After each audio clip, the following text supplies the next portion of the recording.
Welcome to yet another edition of Baseball for Maniacs. Now, earlier this afternoon, we saw Owen break down the Alex Bregman signing. Just in case you don't know, he signed at 5 years, 175, to be the newest member of the Chicago Cubs. He broke down what this means essentially for the Bo Bichette signing and where his potential landing zone could be. If you haven't checked that one out yet, be sure to go do that. Drop a like, drop a comment, let us know what you think, if he's right, if he's wrong.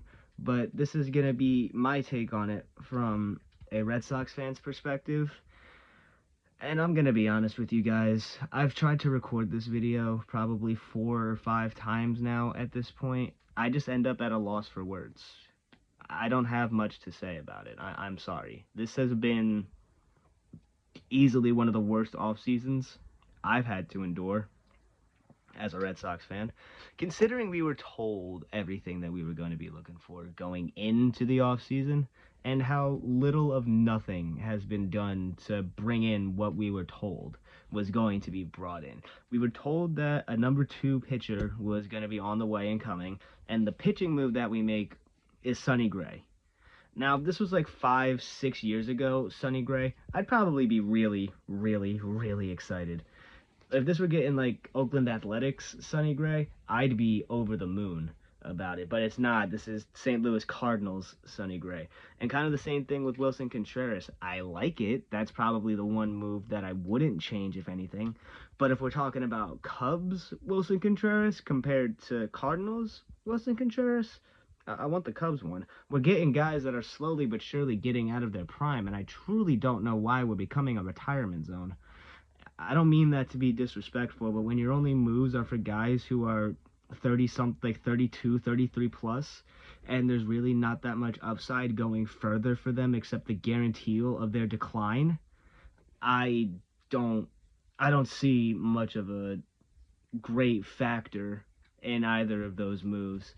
And with that said, I truly don't think that the Red Sox are going to make any sort of enticing move on Bo Bichette. They don't have the motivation. They don't have the skill. They don't have it in their hearts to make a good free agency move. We're the only major league team that hasn't signed a free agent. That's despicable. That is downright unbelievably poor. Why do we have such a poverty mindset when it comes to getting guys who were incredibly essential to the success of the team last year? What is the problem with giving them the money that they deserve, giving them the years that they deserve? If I read this right, and the discrepancy about it was that you weren't willing to put up an extra $4 to $5 million to get Alex Bregman to come back and play for the team he belongs on. You don't need to be in the front office of a Major League Baseball team. This entire offseason has just shown that you can't give anybody a job. What exactly did Craig Breslow do in terms of baseball operations before getting the Red Sox job? Please, somebody tell me, because I'm completely ignorant on that one. The only thing I knew was that he was a player and that he's an Ivy League grad, so he's supposed to be smart, but he is acting like a total dumbass at this point in time. How do you not shell out a little bit more money to make sure that Bregman plays the next 5 years in Fenway Park? How do you not send over another couple $1 million to make sure that Pete Alonso is your first baseman and you don't got to worry about Wilson Contreras? How do you not shell out any sort of money to get any sort of arm? We don't have anything. You trade for Sonny Gray, and that's a salary dump on behalf of the Cardinals. I don't get the upside. I was excited about it when it first happened, but I guess I'm looking at it now and I'm just was being blindly optimistic. If I knew that that was going to be one of the only major move that we made going into the 2026 season at this point in time, I'd be furious like I am now. I liked it when I first heard it. You can go back and check the TikTok. I have very positive reactions to the Sonny Gray trade. And I've said it a couple of times since, like, yeah, maybe I was a little too antsy about it with the way that I talk about Dylan Cease. It's kind of hypocritical for me to be excited about a guy like Sonny Gray. And then we get a guy like Wilson Contreras, who, again, that's fine. I don't see a qualm in that aside from his age and what his contract looks like. You couldn't give Alex Bregman what he wanted. Actually, no, why am I saying it that way? You absolutely could have. You just chose not to. What is wrong with you? How do you not pay the guy that got us to the playoffs?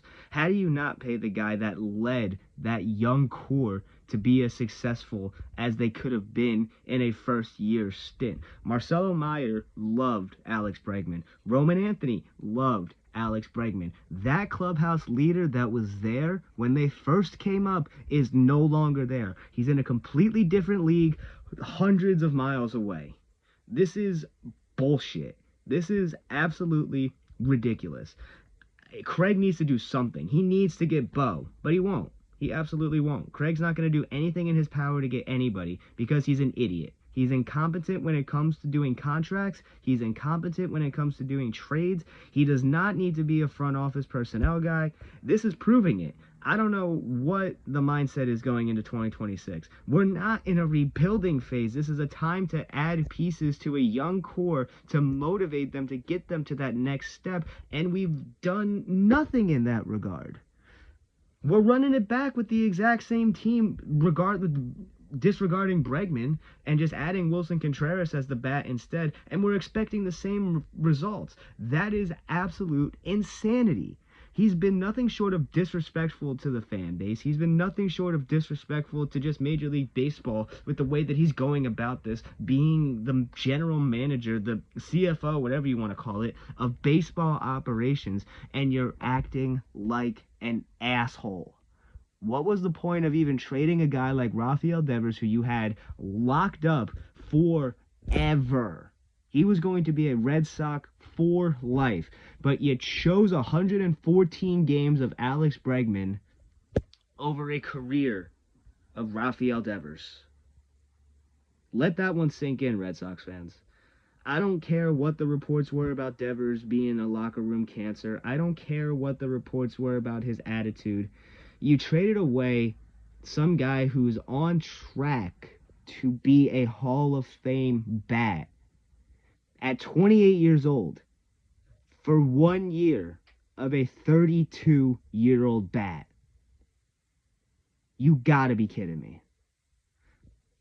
I don't know what else to say anymore, guys. This whole Red Sox offseason has been an absolute blunder. It's been terrible.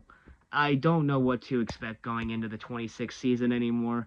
I was really excited after the effort that this team was able to put up and give fight in the wild card at least. I know we lost to the Yankees in round 1, but I didn't expect to be in the playoffs in the first place last year. The fact that we made it shows that this team can fight, and it shows that this team is gritty. We've always been that. But when you lose the heart of that grit, when you lose the soul of that determination, it's going to show on the diamond next year. Without Alex Bregman, this team is going to struggle mightily. Mark my words. I wouldn't be surprised if the Red Sox finish 4th in the American League East this year. After this malpractice, horrible general manager offseason that Craig Breslow has had. And if the Red Sox don't perform by the All-Star break, Craig Breslow needs to not have a job. And I'm throwing in Cora with that too. Both of them need to be gone by the All-Star break if this Red Sox team is not sniffing 500.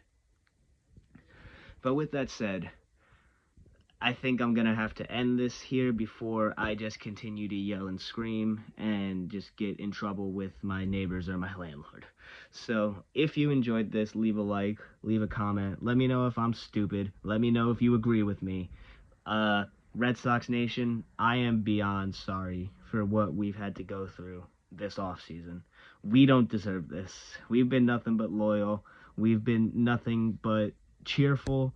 We've been nothing but kind.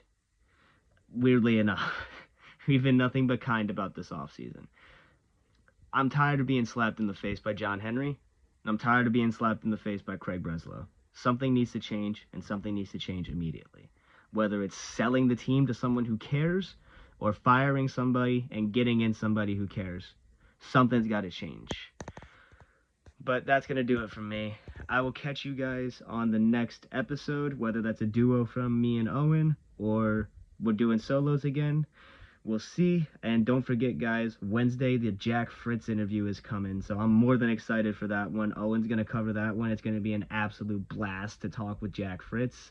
I hope you guys are as excited as I am about that one. But until then, I hope you guys have a fantastic rest of your week. And I'll catch you guys in the next one. Go Sox.